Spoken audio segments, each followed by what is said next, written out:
प्यारे विद्यार्थियों, नमस्कार।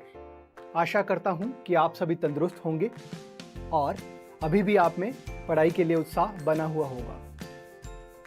बच्चों, आज हम पढ़ेंगे कक्षा 8 विज्ञान का पहला अध्याय फसल उत्पादन एवं प्रबंध। सबसे पहले बच्चों, आपने पिछली कक्षाओं में जो पढ़ा है उसके बारे में कुछ जानकारी आपसे ले लेते हैं। पहला प्रश्न, हम भोजन ग्रहण क्यों करते हैं? तो इसका उत्तर तो आप सभी जानते हैं कि भोजन के बिना हम जीवित ही नहीं रह सकते। दूसरा प्रश्न, हमें ये भोजन मिलता कहां से है? तो इसका उत्तर भी आप जानते हैं कि खेतों में किसान फसल को उगाते हैं और उसके बाद अनाज और दालें हमारे घर तक पहुंचती हैं। इसके बाद तीसरा जो प्रश्न है वह है कि हमारे देश की इतनी बड़ी जनसंख्या है, उसका क्या हम भरण पोषण कर पा रहे हैं या नहीं? तो इसका उत्तर भी है कि हमारे देश की इतनी बड़ी जनसंख्या होने के बावजूद भी हमारा देश पूरी तरह से संपन्न है और हमारी पूरे देश की जनसंख्या को भोजन मिल पा रहा है।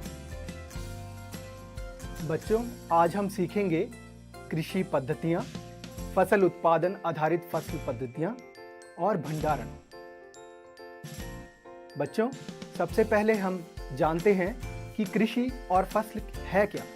तो सबसे पहले कृषि, एक जगह में पौधों की कुछ प्रजातियों को उगाना कृषि कहलाता है। बच्चों, आप सभी जानते ही हो कि फसल अनेक प्रकार की होती है, लेकिन मौसम के अनुसार यह दो प्रकार की होती है।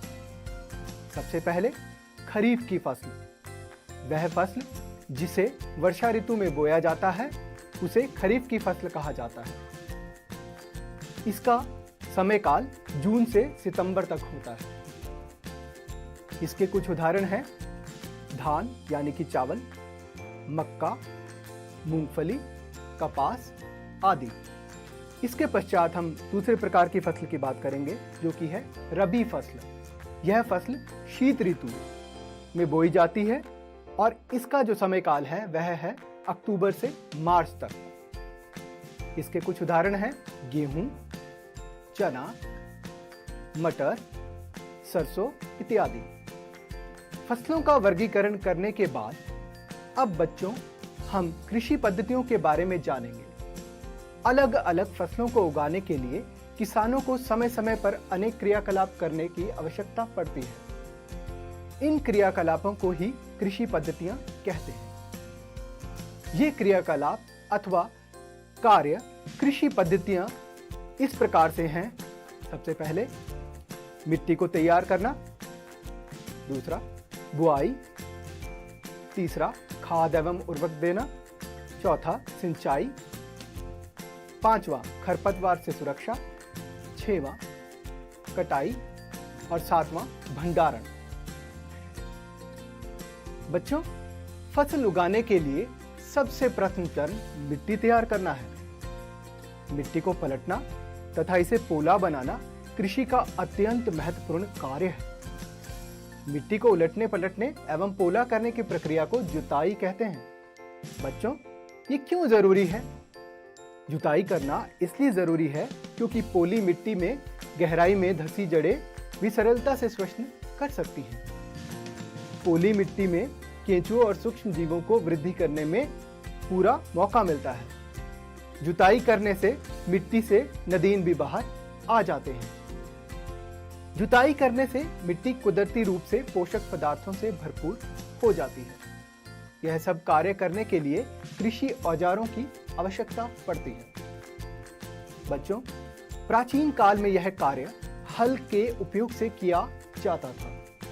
हल का मुख्य भाग लंबी लकड़ी का बना होता है जिसे हल शाफ्ट कहते हैं। इसके एक सिरे पर हैंडल होता है तथा दूसरा सिरा जोत के डंडे से जुड़ा होता है जिसे बैलों की गर्दन के ऊपर रखा जाता है। इसमें लोहे की मजबूत तिकोनी पत्ती होती है जिसे फाल कहते हैं। एक जोड़ी बैल एवं एक आदमी इसे सरलता से चला सकता है। आइए दूसरे औजार के बारे में जानते हैं। दूसरा औजार है कुदाली, जो खरपतवार निकालने के लिए एवं मिट्टी को पोला करने के लिए प्रयोग में लाया जाता है। इसमें लकड़ी अथवा लोहे की छड़ होती है। जिसके एक सिरे पर लोहे की चौड़ी और मुड़ी प्लेट लगी होती है जो ब्लेड की तरह कार्य करती है। आजकल इस कार्य के लिए कल्टीवेटर का उपयोग किया जा रहा है। इससे श्रम एवं समय दोनों की बचत होती है। इसके बाद भूमि के एक समान किया जाना आता है, जिसके साथ बुआई करना और सिंचाई करना आसान हो जाता है। यह कार्य पाटल द्वारा किया जाता है। बच्चों, कृषि उत्पादन में मिट्टी तैयार करने के बाद जो सबसे महत्वपूर्ण चरण है वो है बुआई। अब बुआई करने के लिए सबसे आवश्यक है कि हम अच्छे बीजों का चयन करें। तो बीज अच्छी गुणवत्ता के हैं और स्वस्थ हैं, इसके बारे में हम कैसे जानें? तो बच्चों, इसके लिए आज हम एक क्रियाकलाप करेंगे। बच्चों, इसके लिए हम कुछ गेहूं के बीज लेंगे और उन्हें पानी से भरे एक बर्तन में डालकर देखेंगे। तो कुछ मिनट के बाद आप देख पाएंगे कि कुछ बीज जो हैं वो तैरने लगे हैं और कुछ बीज जो हैं वो डूब गए हैं। जो बीज तैर रहे हैं वो खोखले और हल्के हैं। तो इसका मतलब जो बाकी के बीज हैं जो नीचे बैठे हैं वो स्वस्थ और अच्छे हैं। तो आप इस प्रकार से क्रियाकलाप करके यह पहचान कर सकते हैं कि अच्छे और स्वस्थ बीज कौन से हैं। तो जो बीज पानी में डूब जाएंगे, नीचे बैठ जाएंगे, वह स्वस्थ होंगे, और जो बीज पानी में तैरने लगेंगे वो खराब और अस्वस्थ होंगे। बच्चों, अब हम देखते हैं कि बुआई किस प्रकार से की जाती है।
बच्चों, बुआई के पश्चात अब हम खाद के बारे में जानेंगे। वे पदार्थ जिन्हें मिट्टी में पोषक स्तर बनाए रखने के लिए मिलाया जाता है, उन्हें खाद एवं उर्वरक कहा जाता है। ये पोषक पौधों की वृद्धि के लिए बहुत आवश्यक होते हैं। खाद दो प्रकार की होती है, जैविक खाद और रासायनिक खाद। बच्चों, फसलों के लगातार उगाने से मिट्टी में कुछ पोषकों की कमी हो जाती है। इस क्षति को पूरा करने के लिए किसान खेतों में खाद देते हैं। प्राचीन काल में भी मिट्टी की उपज शक्ति बढ़ाने के लिए जैविक खाद का इस्तेमाल किया जाता था, जो कि पौधा या जंतु अपशिष्ट से प्राप्त होती है। किसान पादप एवं जंतु अपशिष्टों को एक गड्ढे में डालते हैं तथा इसका अपघटन होने के लिए खुले में छोड़ दिया जाता है। अपघटन कुछ सूक्ष्म जीवों द्वारा होता है। अपघटित पदार्थ खाद के रूप में उपयोग किया जाता है। यह तरीका आजकल भी इस्तेमाल किया जाता है। यह खाद भूमि के गठन में सुधार करती है और पानी को सोख कर रखने की समर्था को भी बढ़ाती है। लेकिन ज्यादातर जैविक खाद की जगह आजकल रासायनिक खाद को इस्तेमाल किया जा रहा है। रासायनिक खाद कुछ रासायनिक पदार्थ हैं जो विशेष पोषकों में समृद्ध होते हैं। इन खादों का उत्पादन फैक्ट्रियों में किया जाता है। उदाहरण के लिए urea, ammonium sulphate, super phosphate, potash, NPK. NPK का अर्थ है नाइट्रोजन, फास्फोरस, पोटेशियम। यह सभी मशहूर खादें हैं। इसके उपयोग से बहुत सी फसलों से अच्छी उपज प्राप्त हुई है और किसान को बहुत फायदा हुआ है और इससे हमारा देश आत्मनिर्भर हुआ है। लेकिन बच्चों, क्या आप जानते हैं कि रासायनिक खादों का इस्तेमाल जरूरत से अधिक करना बहुत ही खतरनाक हो सकता है। अत्यधिक उपयोग करने से मिट्टी की उर्वरता में कमी आ जाती है और तो और यह जल प्रदूषण का भी स्रोत बन गए हैं। बच्चों, अब हम जैविक खाद के लाभ देखेंगे। इससे मिट्टी में जल धारण क्षमता में वृद्धि होती है। इससे मिट्टी भुरभुरी एवं सरंध्र हो जाती है। इससे मित्र जीवाणुओं की संख्या में भी वृद्धि हो जाती है। बच्चों, खाद मिलाने के बाद अब समय है सिंचाई का। निश्चित अंतराल पर खेत में जल देने को सिंचाई कहा जाता है। सिंचाई के क्या लाभ हैं, आइए देखते हैं। सबसे पहला, यह बीजों के अंकुरण में सहायता करती है। दूसरा, फसलों को पाले एवं गर्म हवा से बचाती है। मिट्टी में नमी को बनाए रखती है। अब जान लेते हैं सिंचाई के स्रोत के बारे में। सबसे पहले कुआं, इसी प्रकार जलकूप, तालाब, नदियां, बांध एवं नहर इत्यादि सभी सिंचाई के स्रोत हैं। अब सिंचाई किस प्रकार से की जाए, उसके तरीके क्या हैं? तो इसमें कुछ तो पारंपरिक तरीके हैं और कुछ आधुनिक तरीके हैं। सबसे पहले हम पारंपरिक तरीकों के बारे में जान लेते हैं। पारंपरिक तरीकों में मोट या घिरनी का उपयोग, चेन पंप का उपयोग, ढेकली का उपयोग और रहट का उपयोग किया जाता है।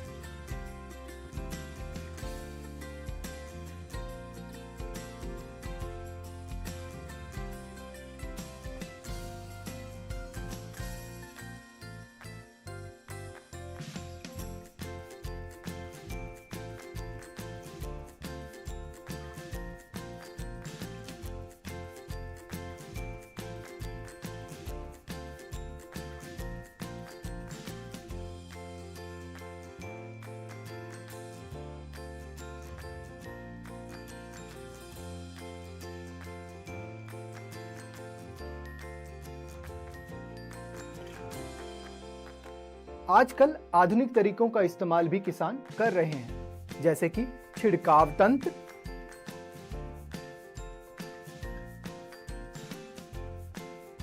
और दूसरा ड्रिप तंत्र।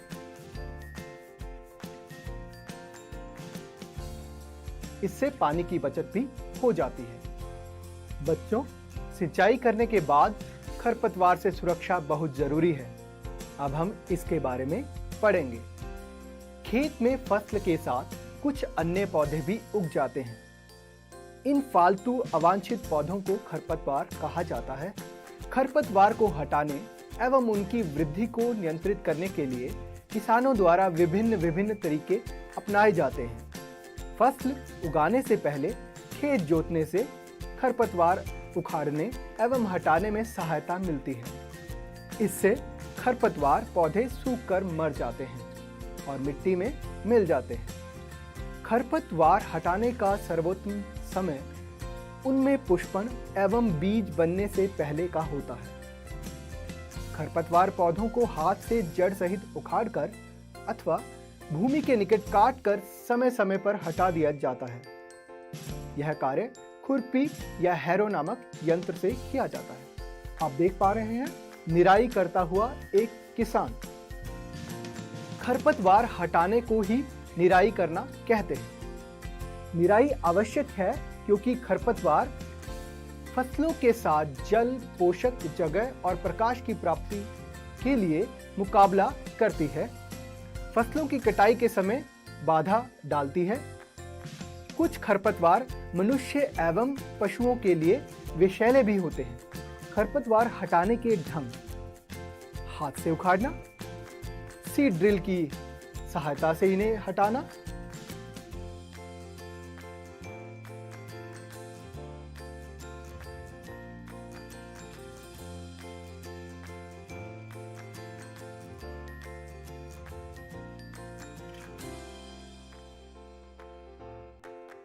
जुताई करना, कुछ रसायनों का इस्तेमाल 2,4-D और बूटाक्लोर इत्यादि का। इसके पश्चात आती है कटाई।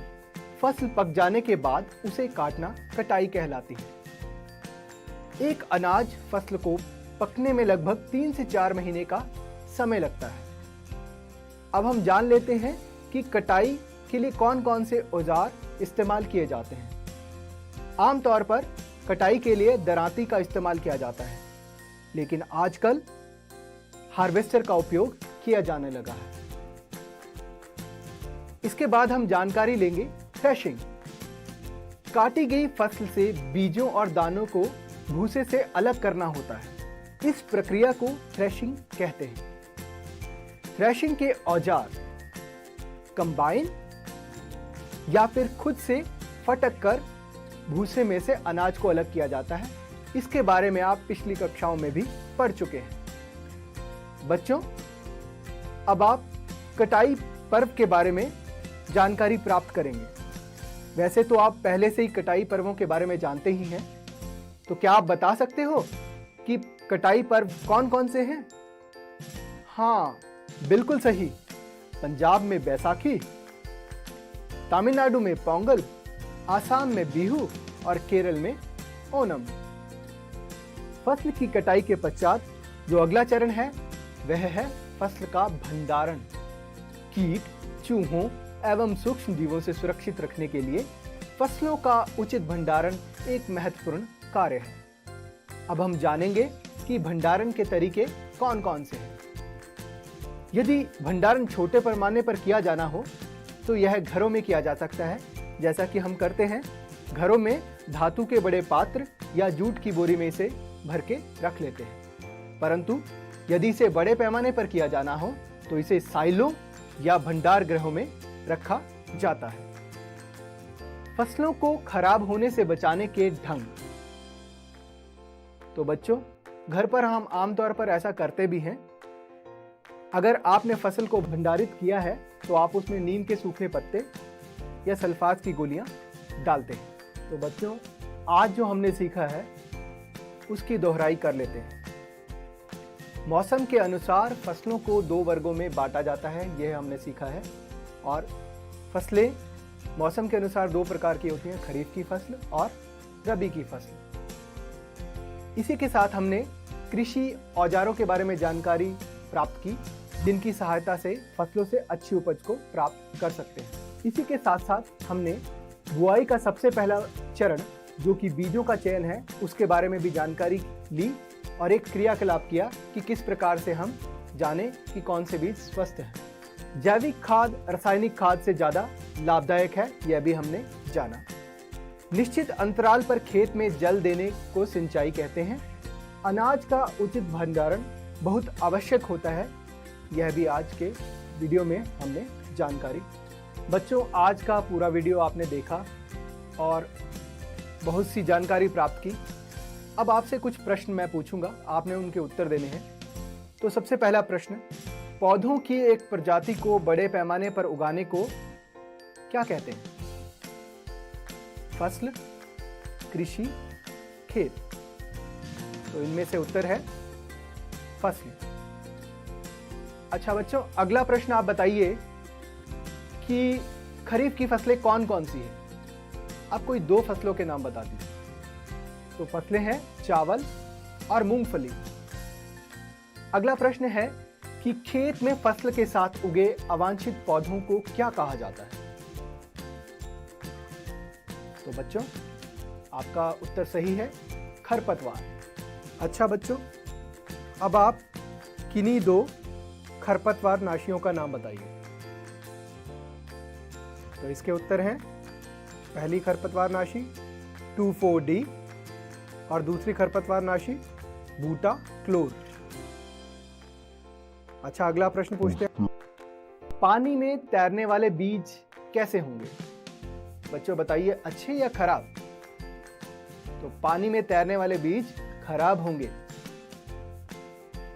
अच्छा बच्चों, अगला प्रश्न है, मिट्टी को पोला करना क्यों जरूरी है और इस प्रक्रिया को क्या कहते हैं? तो बच्चों, इसका उत्तर है, मिट्टी को पोला करने से मिट्टी में जो जड़ें हैं उनको वो गहराई तक जो जड़ें जाती हैं वो आसानी से स्पष्ट कर सकती हैं और इस प्रक्रिया को जुताई कहते हैं। अच्छा बच्चों, अगला प्रश्न है, सिंचाई के कोई 2 लाभ बताइए। तो बच्चों, उत्तर है बीजों का अंकुरण करवाना और मिट्टी में नमी को बनाए रखना। अब बच्चों, अगला प्रश्न है, पंजाब में कटाई का कौन सा पर्व बनाया जाता है? तो उत्तर है बैसाखी। अच्छा, अगला प्रश्न पूछते हैं आपसे, कटाई के 2 औजारों के नाम बताइए। सही जवाब बच्चों, पहला है दराती और बड़े स्तर पर इस्तेमाल किया जाता है हार्वेस्टर। तो बच्चों, आज हमने पढ़ा पाठ फसल उत्पादन एवं प्रबंध। तो उम्मीद करते हैं कि आपने पाठ को अच्छी तरह से समझा है और जो सारी जानकारी आपको दी गई है वह आप याद रखेंगे। तो बच्चों, सुरक्षित रहिए, तंदुरुस्त रहिए और पढ़ाई पर भी पूरा ध्यान लगाइए। धन्यवाद बच्चों।